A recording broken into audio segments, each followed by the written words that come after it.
듣다 보면 내공이 쌓이는 방송 2시간 철학의 돌풀입니다. 진이입니다. 예, 저희는 요한네스 힐슈베르거의 서양 철학사 상권 고대와 중세편 읽고 있고요. 제2편 중세 철학의 제2장 스콜라 철학, 그 중에서도 토마스 아퀴나스 공부하고 있습니다. 이번 시간에는 토마스 아퀴나스가 생각했던 영혼론이라고도 할 수 있을 것 같은데요. 646쪽을 보도록 할게요. 철학자로서 그리고 그리스도교 신학자로서의 토마스는 영혼에 관하여 특별한 관심을 가지고 있었던 것이 틀림없다. 저는 특별히 신학자가 영혼에 관심을 갖는 건 당연한 거고, 철학자로서 영혼에 관심을 갖는다는 건 어떤 의미인가? 가 생각이 되더라고요. 현대 철학자들도 영혼에 관심이 있을까? 그런 생각도 들고요. 특별히 정념론에 있어서는 자기 자신을 관찰한 것과 남을 관찰한 것에 바탕을 두고 풍부한 경험적인 내용을 제공해주고 있다. 이 관찰을 통해서 영혼을 설명을 한 거죠. 이건 과학적인 접근 아닌가, 이런 생각이 들었고요. 물론 아리스토텔레스의 개념, 문제, 진술, 시사, 근본적 태도 등이 충분히 이용됩니다. 이번에도 역시. 자, 소제목 보면 영혼의 존재라고 나와요. 첫 번째 질문이 나오죠. 왜 우리들은 영혼이 있다는 것을 인정하지 않으면 안 되는가? 영혼은 이미 전제되어 있어요. 영혼이 있긴 있는데 그걸 왜 인정하지 않으면 안 되는가? 이 질문 자체에 이미 답이 내포되어 있죠. 영혼이 있는데 그걸 왜 우리가 인정할 수밖에 없나, 이런 거죠. 영혼이 이미 결론으로 미리 전제하고 이론을 차후에 껴맞추는 방식입니다. 신학자들은 이럴 수밖에 없어요. 왜냐면 성경에 하나님의 말씀으로 이미 계시가 됐기 때문에, 그 계시는 절대적인 것이기 때문에 그거를 우리가 추후에 논리적으로 설명을 할 수밖에 없는 그런 거죠. 우리들이 관찰하는 바에 의하면, 관찰이라는 단어 나왔고요. 자기 운동, 영양, 생식, 감각, 욕구 능력 등을 가짐으로써 다른 물체들로부터 구별되는 그런 물체적인 실체가 있다. 사람들은 이런 실체를 살아있는 물체라고 한다. 이 살아있는 물체들의 이런 특성은 그들의 독자적인 원리에서 흘러나온 것임에 틀림없다. 왜냐하면 작용은 존재에 따라 생기기 때문이다. 물체적인 존재 자체만 가지고서는 이 생명이라는 것이 설명되지를 않는다. 만약에 설명이 된다고 한다면 모든 물체들이 다 살아있는 것으로 되고 말 것이다. 이게 이 증명 방식이 되게 논리적이에요. 이러한 말은 맞지 않으므로 살아있는 물체에는 단순한 물체에 주어져 있는 것보다 더 많은 것들이 주어져 있음에 틀림없다. 그런 것 같아.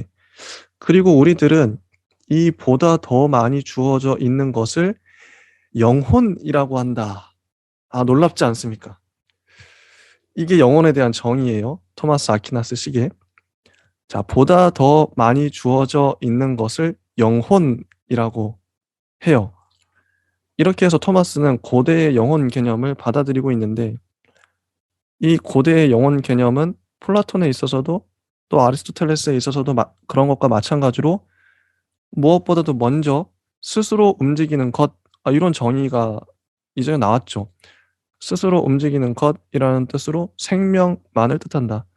이런 종류의 영혼은 식물과 동물도 가지고 있다. 이러한 것은 영양의 영혼, 요게 식물의 영혼이고요. 영양 공급하는 거, 몸에. 그다음에 감각의 영혼, 감각을 느끼는 거겠죠. 오감. 이게 동물의 영혼이라고 합니다. 이게 영혼의 존재에 대한 설명인데요. 진희님은 어떻게 보셨나요? 저는 되게 설명을 진술하는 방식이 재밌었는데요. 우리가 현대 철학에서도 언어로 포섭되지 않는 것에 대한 얘기들을 하면서 그것을 부단히 언어로 포섭하려고 노력을 하잖아요. 최대한 가까워지려고.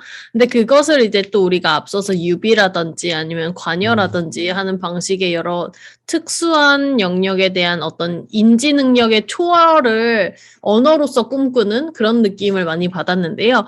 근데 사실 이렇게 쉽게 우리 몇 문장으로 그에 대해서 있다라고 인정을 해버리면 그게 더 많은 것들을 설명한다고는 또 볼 수가 없기 때문에 이게 과연 합당한 논지 전개 방식인가는 조금 더 생각을 해봐야 되지 않을까 싶어요. 그래서 우리는 우리 이성에 대해서 믿고 의지하고 확신하지만 사실 우리 이성으로 할 수 있는 한계치가 있고 어떤 초월적인 부분이 만약에 있다면 우리는 그에 다다르려고 노력해야 하고 그 노력하는 과정에서 계속적으로 최대한 가까워질 수밖에 없는 우리의 상황. 이런 것들이 좀 파생적으로 개념적으로 좀 관계로서 존재하기 때문에 그 단 한 가지 생각 때문에 우리가 접근할 수 없는 어떤 것이 있다. 또는 더 많은 것들이 언제나 항상 주어져 있다라는 생각은 되게 좋은 생각이고 현대 철학에서도 되게 핵심적인 생각이긴 하지만 그렇다고 해서 그에 우리가 몇 마디를 보탬으로써 쉽게 그것이 가까워진다라고 쉽게 또 생각하거나 정리해서는 안 된다라는 부분을 좀 많이 생각하면서 읽었습니다. 자, 그리고 두 번째 소제목, 인간의 영혼의 본성이 나와요. 아까 영혼의 존재를 얘기했었고요. 자, 인간은 예외적인 것이다. 인간은 단순히 생물이 아니라 생각하는 생물, 즉 이성이 주어져 있는 생물이다. 이성이 강조가 되죠. 사고와 이성적이고 자유로운 의지라고 하는 인간의 특성은 다시 한 가지 특별한 원리를 요구한다. 그럼 인간의 영혼이란 어떤 종류의 것인가? 질문이 계속 나와요. 인간의 영혼이란 어떤 종류의 것인가? 즉, 사고와 이성적인 의지는 본질적으로 정신적인 어떤 것이기 때문에 비물질적인 본성을 지니고 있다. 요거 비물질적 본성인 거죠. 그리고 중간에 괄호해서 환상적 표상에 대해 나옵니다. 이거를 뛰어넘을까 하다가 읽어볼게요. 괜히 나온 건 아닌 것 같아요. 환상적인 표상은 이거는 뭐 상상력이라고 해야 될까요? 사고를 동반하고 있을 뿐이고 개념, 판단작용, 추리작용 등의 본질을 이룩하지는 못한다. 왜냐하면 만약에 환상적인 표상이 사고의 본질을 이룬다고 한다면 영혼은 모든 물체들의 보편적인 개념에 있어서 생각할 수 없게 되고 또 물체적인 것들은 모두 개별적이기 때문에 영혼은 개별적인 것들의 범위를 벗어날 수 없겠기 때문이다. 이 가로가 왜 나왔을까? 이건 좀 필요한 문장이었다고 봐요. 환상적 표상은 보편적 개념, 그러니까 보편적 개념과 개별적인 것으로 이게 물체적인 것들의 범위를 벗어나야 되기 때문에 어 물체 이게 지금 중요한 게 키워드가 비물질적 본성이에요. 사고 뭐 이성이 비물질적 본성인데 이게 중요하다는 걸 인간에게 있어서 핵심이라는 걸 얘기하면서 이 환상적 표상이 개별적인 것들에 얽매여 있기 때문에 이 비물질적 본성을 하지 못하기 때문에 환상적 표상이 어쨌든 아니다 이런 제가 봤을 땐 그런 것 같고요. 뭐 진희님이 이따가 설명해 주시겠지만 자 인간의 영혼도 비물질적인 것이어야만 한다. 논리 전개가 이렇습니다. 인간의 영혼도 비물질적인 것이어야만 해요. 사고가 비감성적인 것이라는 사실에서 영혼이 실체라는 귀결이 나온다. 즉 만약에 감성적인 것, 이 감성적인 것은 어 인간의 오감이겠죠. 뭐 시각, 청각 이런 것 그런 거 상관없다는 거죠, 사고는. 영혼도 그렇고요. 이성도 그렇고. 만약에 감성적인 것으로부터는 다만 소재를 이끌어낼 뿐이고 또 나옵니다. 환상적 표상. 방금 얘기했죠. 환상적 표상은 사고를 돕기 위해 동방되는 것이라고만 한다면 반대로 사고 자체는 그 본래적인 작용에 있어서 본질적으로 다른 어떤 것, 즉 비감성적인 것이다. 여기에 일종의 본질적인 자립성이 드러난다. 또 작용은 존재에 따라서 생긴다고 하는 원리가 작용하고 있다. 그리고 이 보다 높은 정신적인 것이라고 하는 원리, 즉 인간의 정신적인 영혼은 자립해서 존재하는 어떤 것이어야 하며 하나의 실체여야만 한다. 이게 문단이요. 문단이 다음 페이지 문단이요. 650쪽까지 끊기지 않고 한 문단으로 이루어져 있어요. 647쪽부터. 이 헤시베르거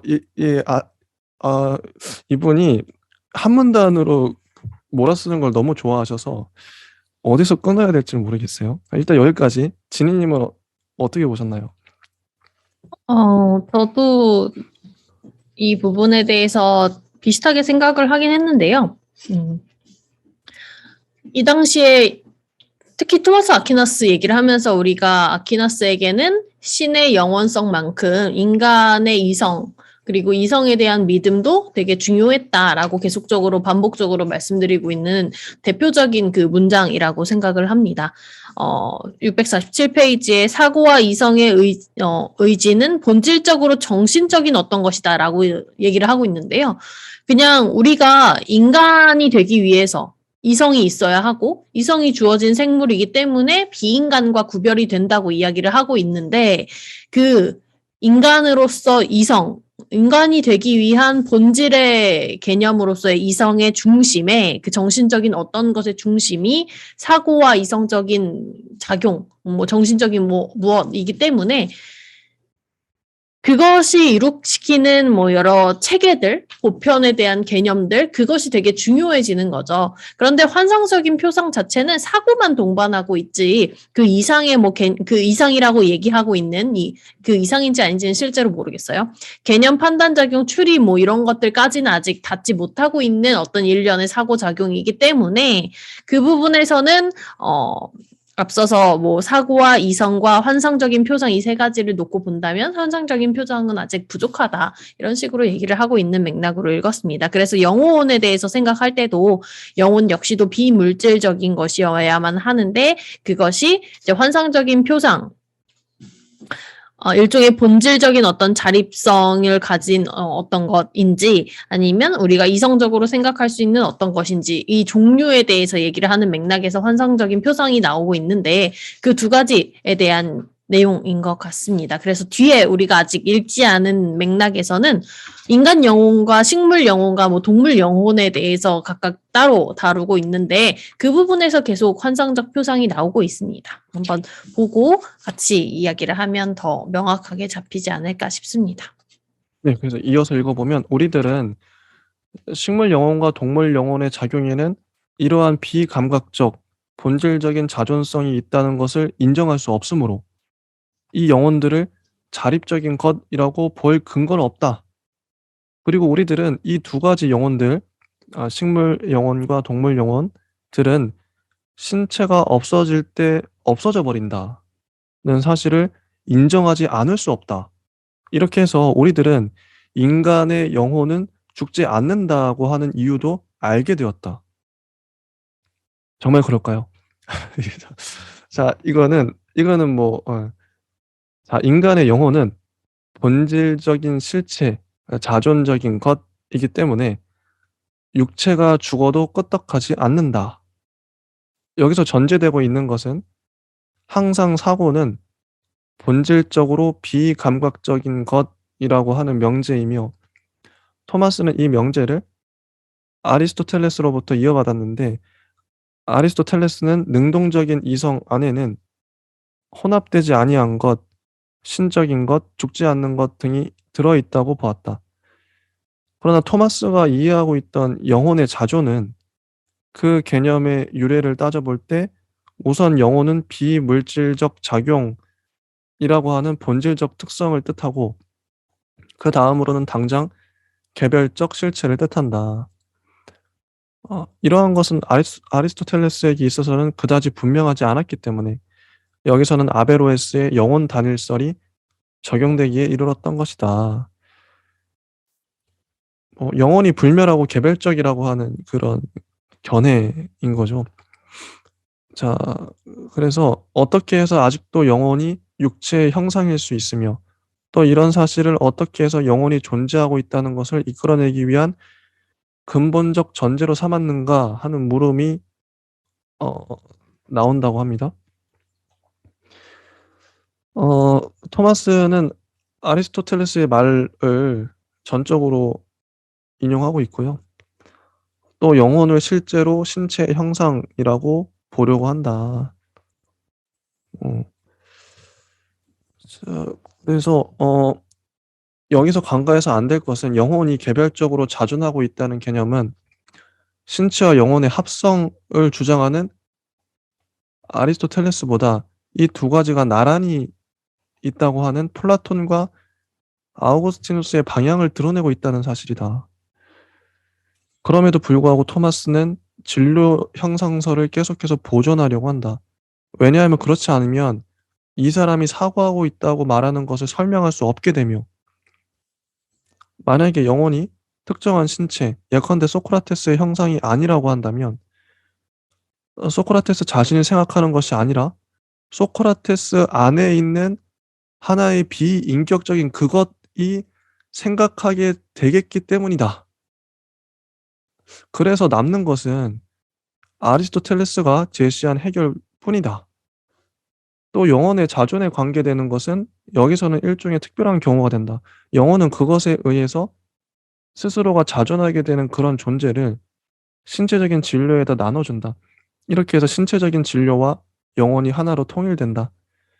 그리고 이런 통일은 합성체 전체의 존재가 동시에 영혼 자체의 존재이기도 한 그런 방법으로 행해지며 자존하지 못하는 다른 형상들에 있어서는 물론 통일이 이루어지지 않는다. 음. 자, 토마스는 영혼이 통일되어 있다는 것을 굳게 믿는 사람이다. 영혼에는 부분이 없고 또 아우구스티누스에 가까운 스콜라 학도들이 주장하고 있는 것처럼 여러 가지 형상들도 없다. 하나요 동일한 형상이 한 사람의 정해진 사람에게 동시에 그리고 한꺼번에 물체성과 생명과 이성의 능력을 부여한다. 그러니까 영혼이 뭐 예를 들어서 팔을 자르면 팔의 영혼이 잘려 나가서 그런 건 아니고 영혼이 한 덩어리라는 거죠. 정신적인 영혼은 또 생명적 감각적인 영혼의 작용과 능력도 넘겨받고 있다. 이런 것들은 영혼 안에 잠재적으로 보존되어 있다. 정신적인 영혼 이외에 또 다른 인간의 실체적인 형상은 없다. 정신적인 영혼이 다 인간의 실체라는 거죠. 정신적인 영혼 자체가 잠재적으로 감각적인 영혼과 영양적인 영혼을 내포하고 있는 것과 마찬가지로 잠재적으로는 보다 낮은 다른 형상들도 내포하고 있다.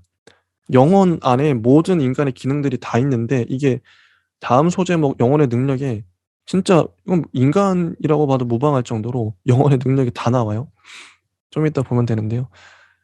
650쪽을 보면 생명이 없는 물체를 식물계, 동물계와 비교해 보면 위로 올라갈수록 완전성의 단계가 높아진다는 것을 알 수 있다. 이거 위계에 나오죠. 이때 보다 높은 형상은 항상 보다 낮은 형상과 이 낮은 형상의 작용을 내포하고 있으며 그것을 보충해 주고 있다. 보다 높은 형상은 스스로 낮은 형상으로 되지 않고서도 낮은 형상의 능력에 속하는 것을 해낼 수 있다.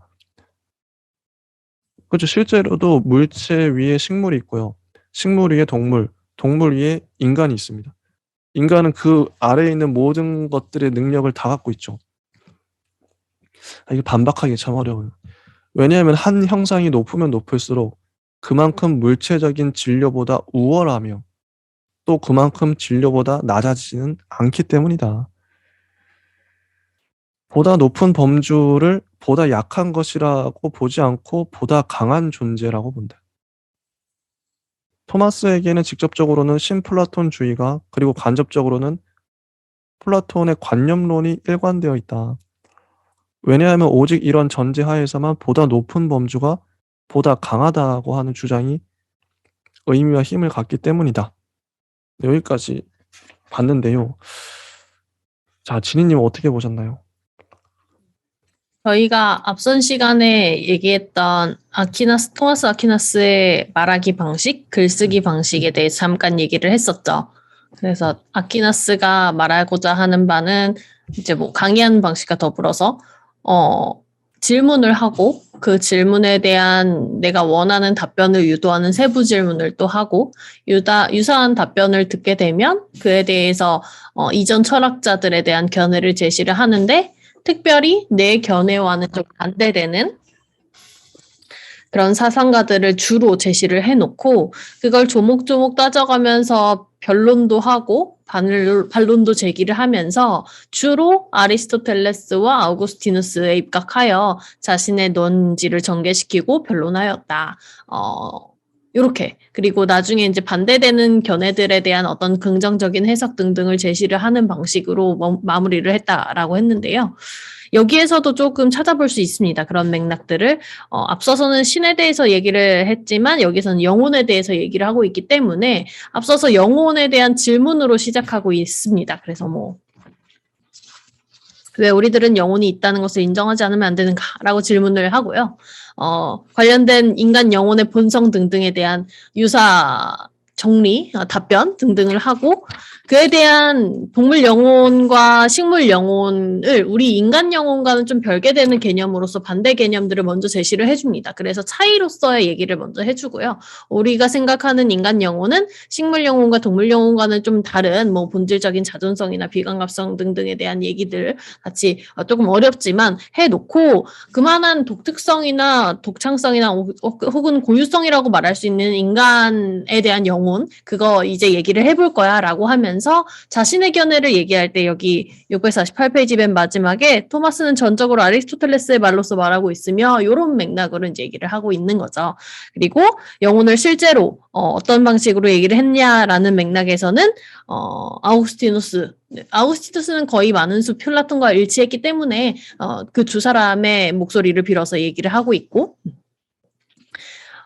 이런 맥락에서 토마스 아퀴나스의 또 말하기나 글쓰기의 의미 등등을 이번에는 찾아봤는데요. 그 의미가 무엇일까? 왜 이런 식으로 이야기를 할까를 저는 좀 나름대로 정리를 해봤는데 첫 번째는 계속적으로 말씀드린 것이 우리들은 우리 이렇게 해보자, 이렇게 생각해보자 라고 얘기를 하는 문장 내 이면에 들어있는 의미는 우리 그렇게 생각할 수 있어죠. 그래서 이성에 대한 신뢰가 매우 확고하다라고 생각을 했고요. 아리스토텔레스로 목소리를 빌려서 아리스토텔레스의 많은 수를 가지고 와서 얘기를 하고 있는 그 논변 과정을 살펴보면 아리스토텔레스가 말하고자 하는 그 인간 경험에서 가져갈 수 있는 그 체험 그리고 그 인간 경험을 경유해서 다다를 수 있는 진리 체험 이런 것에 대해서 아퀴나스가 그대로 가지고 차용해서 쓰고 있구나를 느끼셔야 될 것 같습니다. 영혼의 본질에 와닿기 위해서는 우리가 본질에 직접적으로 선언적인 개념을 먼저 학습하고 그 본질을 찾아가는 방식이 아니라 사실은 그 주변부의 종합을 통해서 영혼이란 요러요러한 것들이 있겠다라는 우리 앞서서도 얘기를 했듯 여러 가지 인간 경험이나 세부적인 것들에 대한 영원한 진리를 대변해 줄 수 있는 그런 언어적 표현들? 네. 이게 최선인 것 같아요. 설명으로는 되게 어려운데, 그런 맥락들을 믿고 있구나라고 이제 두 번째로 찾아냈고요. 사실은 그런 것까지 이제 믿었다라고 하면 아리스토텔레스를 그대로 차용하거나 그 방법론을 가져다가 해석만 한 거 아니야? 이렇게 끝날 텐데요. 그 이상에 대해서 정반합의 논리로 종합을 하고 있습니다. 그래서 궁극적으로 계속 반복되고 있는 구도로 많이 느껴지는데요. 아퀴나스가 어떤 주제를 어떻게 말을 하든지 간에 궁극적으로 질문을 던지고 여러 사상가들을 제시하고 나와의 차이점을 밝히면서 아리스토텔레스 방식으로 얘기를 하고요. 맨 마지막엔 종합을 하고 있습니다. 그래서 여기서도 이야기를 하고 있죠. 649페이지. 영혼은 합성체다. 통일되어 있다는 것을 믿었다라고 해서 이 정도로 정리를 해보았습니다. 입니다. 자, 650쪽을 보면 소제목 영혼의 능력이라고 나오고요. 토마스는 영혼이 통일되어 있다는 것을 크게 강조하고 있으면서 또 영혼의 여러 능력들을 영혼의 실체와는 실제적으로 다른 것이라고 봄으로써 역시 일종의 분리 현상을 인정하기도 한다. 651쪽을 보면요. 토마스는 아리스토텔레스나 아비켄나와 마찬가지로 영혼의 능력들을 5가지의 기본적인 종류로 나눴다고 해요. 그 5가지는 영양적인 능력은 식물에서 볼 수 있는 바와 마찬가지의 생명 그 자체에 관계한다. 그리고 감각적인 능력은 감각 안에 있으며 이 감각에서는 이미 생명의 보다 높은 여러 형식들이 나타난다. 토마스에 의하면 이 감각적인 능력은 첫째로 동물에게서 나타나는데 여기에 속하는 것으로는 5가지 외적인 감각, 시각, 청각, 취각, 미각, 촉각이 있고 4가지의 내적인 감각, 공통 감각, 환상, 감각적인 판단 능력, 감각적인 기억이 있다고 해요. 요 내적인 감각은 좀 독특하죠. 그리고 욕구 능력이란 동물과 인간에게 있는 본능적 충동적인 욕구다. 뭐 욕망이라고도 할 수 있을 것 같고 그리고 4번째 그 운동 능력이란 고등동물과 인간에게 나타나는 마음대로 장소를 움직이는 것을 뜻한다고 하고요. 자, 마지막 지성적인 능력이란 사고와 자유의지라고 하는 순수한 정신적인 능력으로서 인간에게만 있다. 요 5가지가 영혼의 능력들이에요. 이건 근데 뭐 영혼을 그냥 인간의 능력이라고 바꿔도 무방하지 않을까 그렇게 보입니다. 진희님은 이거 어떻게 보셨나요?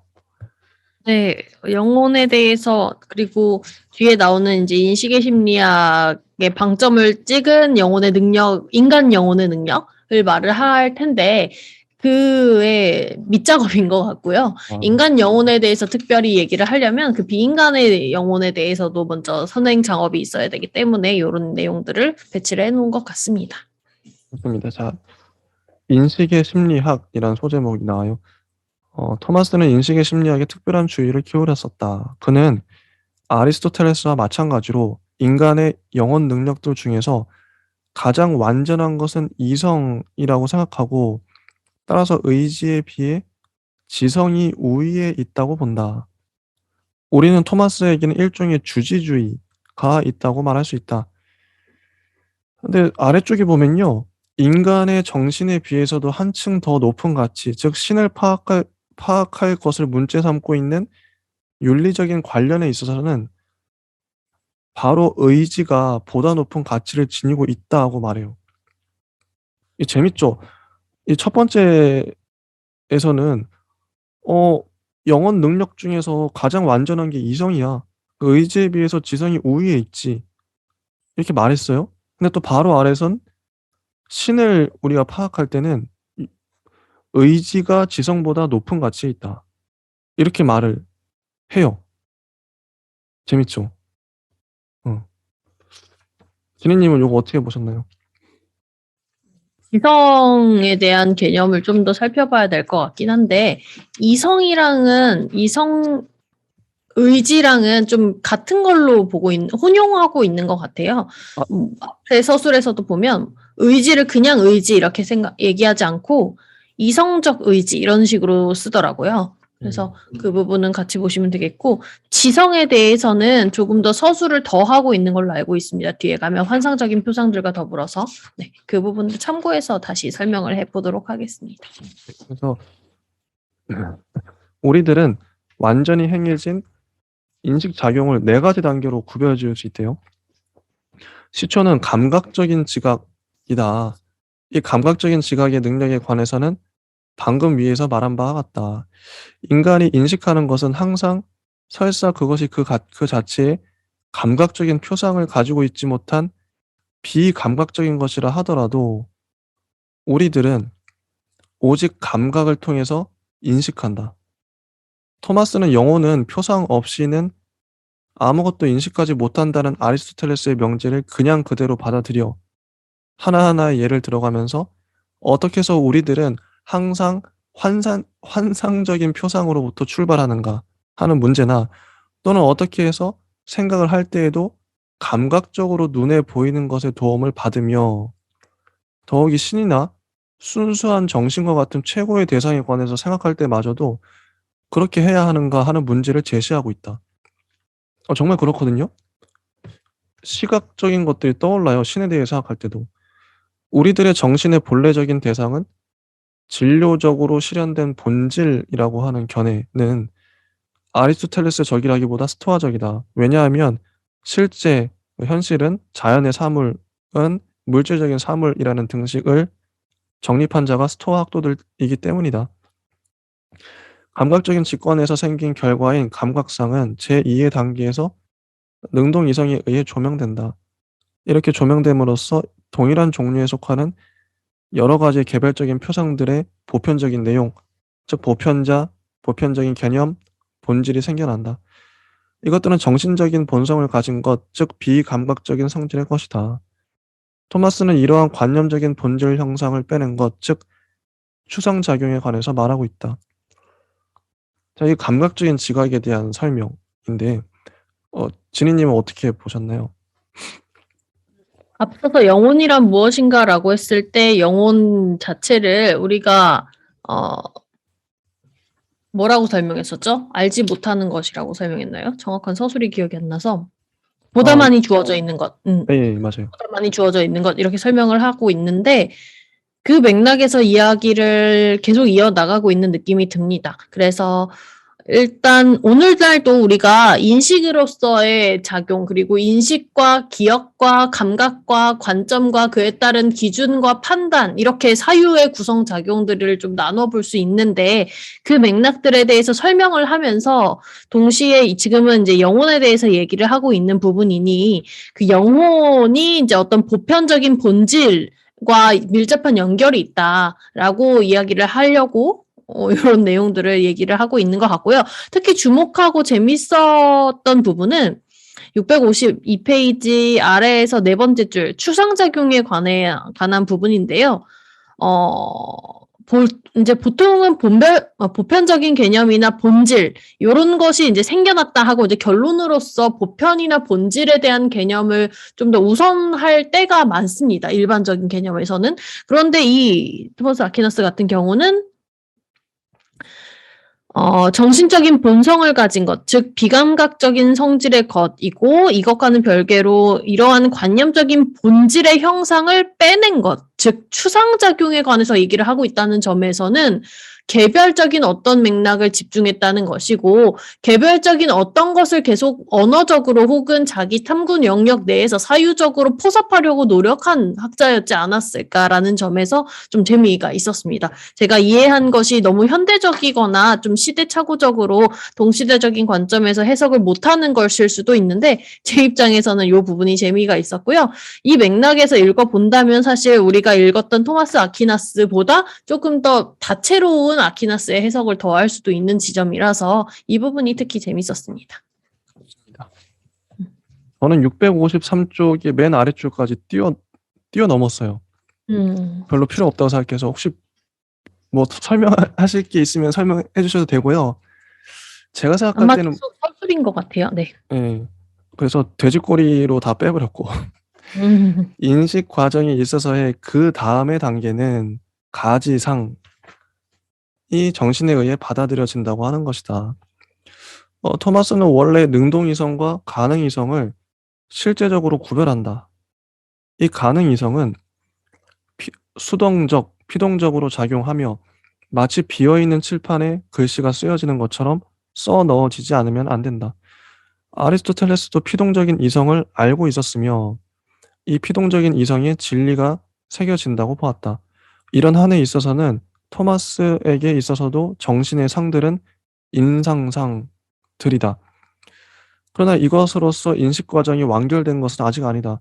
즉 가능이성도 일종의 능동성, 활동을 발휘한다. 이 가능이성은 새겨진 정신적인 상, 그 모습들을 그 실제적인 대상들에게 지향적으로 관계시킴으로써 능동성을 발휘하는 것이다.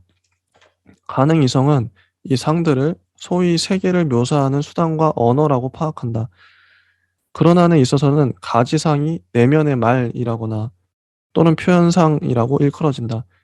이 표현상이라는 말은 뒤에 와서 학술 용어로서도 잘 쓰여진다. 이렇게 끝이 나요. 자, 지니님은 어떻게 보셨나요? 요 부분도 되게 재밌었는데요. 어, 우리가 아직 이성으로 확고하게 자리 잡지 못한 부분에 대해서 능동이성과 별개로 가능이성이라고 얘기를 하고 있고, 그 가능이성이라는 부분을 이제 맨 마지막에 방금 읽으셨던 부분, 세계를 묘사하는 수단, 그리고 언어로서의 가능이성, 이렇게 얘기를 하면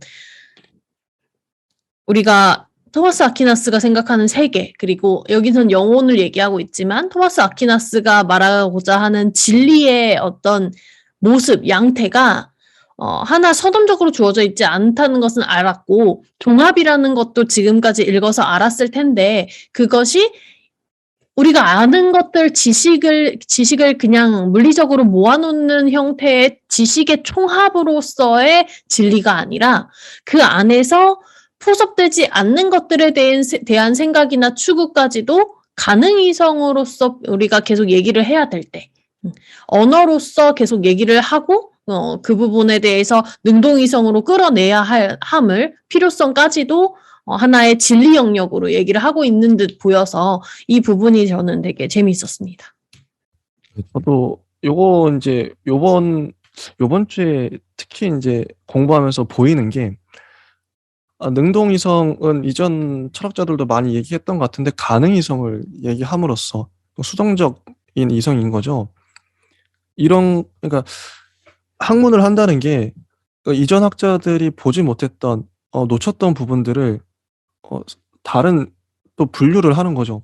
요런 것도 생각해 볼 수 있지 않냐. 예를 들어 가능이성인 거죠. 그전에는 사람들이 능동이성만 얘기했는데 가능이성을 얘기를 한단 말이죠. 요런 거 남들이 보지 못하는 부분들을 볼 수 있는 그런 거? 네, 그런 게 좀 생각이 드네요. 자, 마지막 영혼의 기원인데요.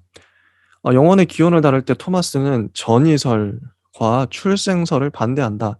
영혼이 전이설이 뭔지는 잘 기억이 안 나지만 아무튼 이게 설명하기가 좀 어렵네요. 아무튼 넘어가서 신이 영혼을 하나씩 하나씩 창조하는 가능성밖에 남지 않는데요. 토마스에게는 시발점은 자국 내의 피다. 이 피는 생명이 있는 것은 아니나 생명을 가질 가능성은 있다. 일련의 요인들, 즉 신, 하늘의 영혼들, 천체, 특히 태양, 아버지와 그의 정액 등이 작용을 미침으로써 자궁의 피는 생물로 된다. 아래쪽을 쭉 읽어볼게요. 그러나 이 생물은 그저 존재로서만 생물이지 아직은 그 활동에 따른 생물이 아니다. 1차적 현실태에 있어서의 생물이라고 표현하네요. 그리고 이 생물은 식물적인 생명의 단계에 있으나 식물의 일정한 종에도 또 인간의 종에도 속하지 않고 우선은 생명 활동도 행하지 않는다. 영양과 성장과 같은 생명의 기능은 뒤에 와서야 작용한다. 이 생물이 동물적인 생명이 되기 위해 필요한 외적인 모습을 갖추고 나서는 여태까지의 생명 원리는 보다 높은 동물적 원리로 보완된다. 그러나 처음에는 존재에 따라서만 그러던 것이 뒤에 와서는 알맞는 활동, 감각적인 지각과 운동도 하게 된다. 그러나 이 단계에서도 이 생물은 아직은 한 가지의 정해진 동물의 종에도 속하지 않고 인간도 아니며 일반적인 동물이다. 마지막으로 이렇게 해서 난자가 정에게 영향을 받아 인간의 모습으로 성장했을 때 이때의 동물적인 영혼은 특별히 창조되어 난자에게 전달되는 인간의 이성적 영혼으로 된다.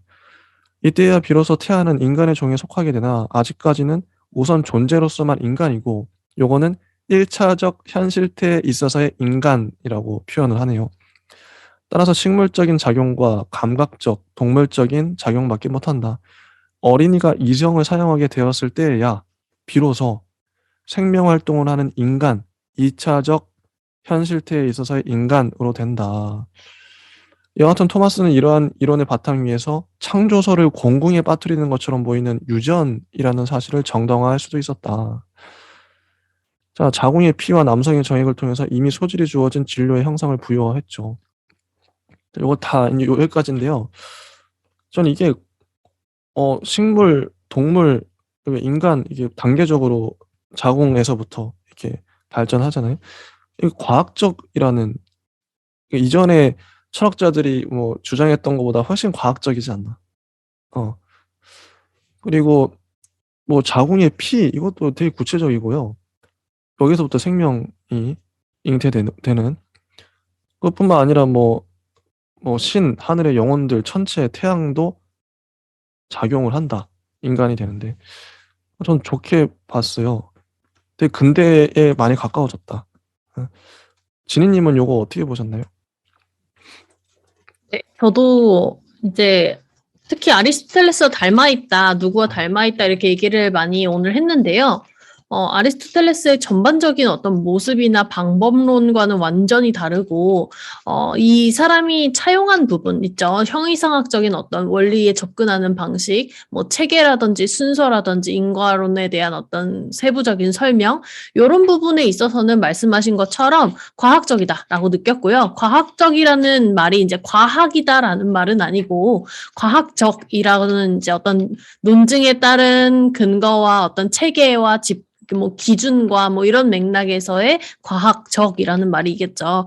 네, 오늘날 현대에서도 실제로 그 신학대전의 단계별의 그 내용들을 과학적이라고 많이 느꼈나 봐요. 실제로 과학적 신학서다라고 불리기도 한다라고 하는 맥락들을 읽어봤고, 다만 좀 궁금했던 부분은 이렇게 진리와 신의 동격이다라고는 직접적으로 얘기하지 않았지만 그에 준하는 것으로 보는 인간 이성 자체를 본격적으로 다루진 않고 있어요. 아직까지는 우리가 아직 못 읽은 걸 수도 있지만 읽지 못한 부분이 있겠지만 그럼에도 불구하고 아직 시대적인 부분들이 명확하게 이 사람에게 작동하고 있는 것 같아서 인간 이성에 대해서 어떻게 생각했을까 이런 지점들을 우리가 다음 시간에 존재와 더불어서 얘기를 한번 생각을 전개시켜 나가면 재밌겠다 싶었고요.